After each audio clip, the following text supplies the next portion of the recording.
જીવન એક ધારા છે. જેમ ગંગાજીનું જળ ખડખડ વહેતું રહે છે, તેમ માણસના જીવનના દિવસો પસાર થાય છે.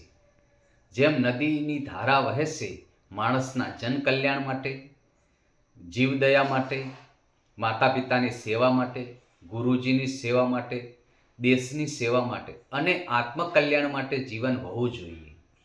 ગંગા નદી આનંદમાં અને ઉલ્લાસમાં વહી રહ્યા છે, તેમના માર્ગમાં એક તળાવ આવ્યું અને તેમાંથી દુર્ગંધ આવી રહી હતી. તળાવે ગંગાજીને કહ્યું, તમે વહેતા રહો છો અને આટલો બધો શ્રમ શા માટે કરો છો?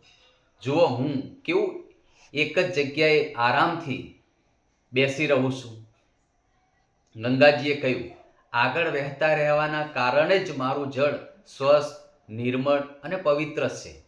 લોકો મારા જળનો ઉપયોગ કરશે અને પાવનકારી છે. એ જ મારી પ્રગતિ છે. અને તારી પ્રગતિ બંધ થઈ ગઈ છે, એટલે જ તું ગંધાય છે. લોકોના કલ્યાણ માટે કાર્ય કરવું જોઈએ. એટલે જ માણસને કહ્યું છે કે ચાલતા રહો, ચાલશો, ચાલશો તો ચાલશો. જીવન એક ધારા છે. ચાલતા રહો, ચાલતા રહો. આ મારો એક વિચાર છે.